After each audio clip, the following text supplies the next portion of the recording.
Are you thinking about downsizing in the greater Atlanta area? Let's talk about that.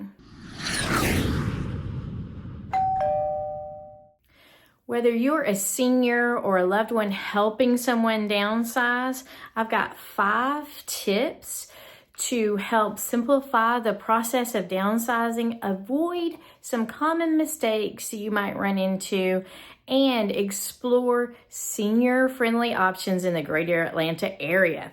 Let's dive in. Number 1, when do you know it is the right time to downsize? Could it be possible that you're living in this huge house that has lots of square footage and you might only be living in like a third of it? Or the yard is just so hard to maintain in the summertime, so much yard work to do, or you've got too many stairs. Could it be possible that you have some health issues? Maybe you're starting to find that you have mobility issues, and as a senior, falling is never a good thing. In fact, if you're over the age of 65 and you fall, you have a 25% chance of dying within that next year. So as you age, making sure that your home has been set up so that you can avoid falls is key. Also, financially, is it just too much to continue to maintain such a large home? As you contemplate these questions, these are the things that can help you decide that, yeah, maybe now is the right time to make that move. Number 2, how to prepare financially. You need to meet up with your team of 4 advisors, your CPA, so that they can determine if there's going to be any capital gains burdens, your financial advisor, so that if you do go sell your property, then they can use that money to invest it into another vehicle that's appropriate for you, your attorney, so that you can make sure that you have your medical and your financial health directives in order. This also can prevent family feuds, because if you're starting to have these conversations with your family early and you're appointing one person who is in charge, this can eliminate any issues that come up after you die. Another good way to do this is just create a trust so that that trustee can do what that trust says, and that avoids probate. Probate's very public and very messy. I deal with probate quite often, so if you can avoid it, it's a lot easier on your loved ones after you pass. And then my 4th person that you need to meet with is a real estate agent who understands how to help seniors plan. Somebody who's gone a little above and beyond what it takes to get an education in real estate to really understand how capital gains taxes can affect you as a homeowner, maybe turning your home into an investment property to create cash flow, helping you explore all those options. Number 3, start exploring where you're going to go. Are you going to choose to move into a retirement community? Could it be possible that you actually move in with your family members and live in a home where there's an in-law suite?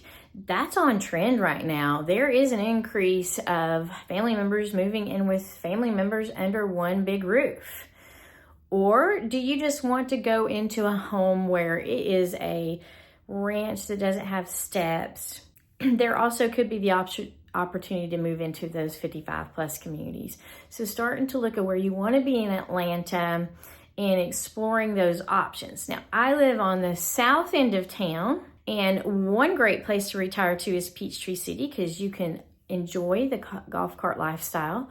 We do have a 55 plus community, and if 55 plus communities aren't your jam, we have a lot of ranches around here. If Peachtree City's a little bit pricey, then I like to explore the surrounding areas like Noonan and Fayetteville. Noonan also has some new construction around 55 plus communities coming on. They also have ranches that you can get into. And Fayetteville, if you know where to look for those ranches and those 55 communities, they're over there as well. So getting with an agent who knows where all of the communities are, the retirement communities, and the 55 plus community so that they can guide you and start exploring where you might want to land. Number 4, downsizing tips. What to keep, what to give away, what to donate, and what to sell. This can be one of the hardest parts of downsizing because you're letting go of some of your beloved items. One way that you can work through this is take pictures of those items and create a picture book so that you can keep the memories of the beloved items that you're getting rid of. If you know in advance on where you're going, get that floor plan laid out so you know what piece of furniture or items that can fit into that space. Ask your family what they want to be given now. They may want some books that you have. They may want key pieces of furniture that they can take. So asking them those things in advance. Donations.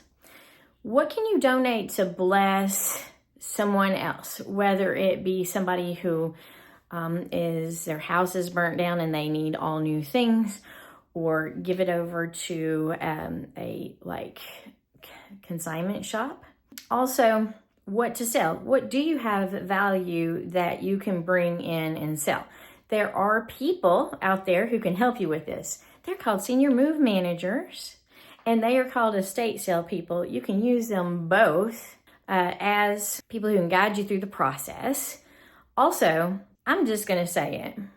A lot of the younger generation just doesn't want your china. They don't want your crystal. And unfortunately, those things really aren't of value. And oftentimes you can't sell them. I know they're beautiful. And I know back in the day it was exciting when you got it. But the younger generation is just really not into that, unfortunately. Ask them. And if they say no, then just know that it's okay to give those things away to a Goodwill, or to even toss it. Like if it's of no value or if it's broken, just toss it. That's my advice on downsizing. If you need people in the Atlanta area who can help you with this, I can make those connections for you. Number 5, let's talk about the equity in your home. You can leverage that to help you move into your next great adventure. You can use that money if you're moving into a retirement community to pay for that retirement community. You can use that leverage that if you want to move into your loved one's homes, that they can build out an in-law suite with that equity for you, and then you can live with your family. You can also use that equity to move into your next home. Your home might be a little bit more expensive, and as you're downsizing, you're going to have the opportunity to buy a home that is less expensive. You might even be able to pay cash with that equity. Another option would be to utilize that equity in house hacking. So hold tight on this one for a minute. If you have enough money to go ahead and identify the house that you want to move into, that you want to downsize to, go ahead and buy that house as an investment property. Hold on for it to 2 years and a day, because this has to do with IRS and intent. Then go move into that property after 2 years and a day and turn your current house into an investment property.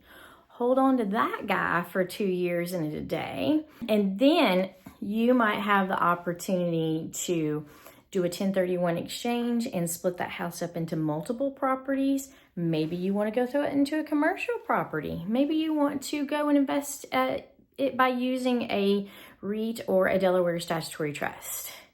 There are many ways that you can use equity to create cash flow and wealth around your properties and build that generational wealth, which can be passed on to the next generation. So you can see there's many ways that you can potentially downsize, and the key to downsizing is planning and preparing for it in advance. So if you want to explore what that looks like in the greater Atlanta area for you, reach out to me. We can meet with you and start laying the groundwork for it so that you have a concise and easy plan that you can pull off within the next year or so. We would be happy to help you. We are Keller Williams real estate planners. So we do have that extra knowledge to help guide you and be that fourth consultant in those consultants I was talking about. I hope you found this helpful. And I will see y'all next time. Bye. Are you digging the kind of content I'm producing? Then be sure to watch this next video.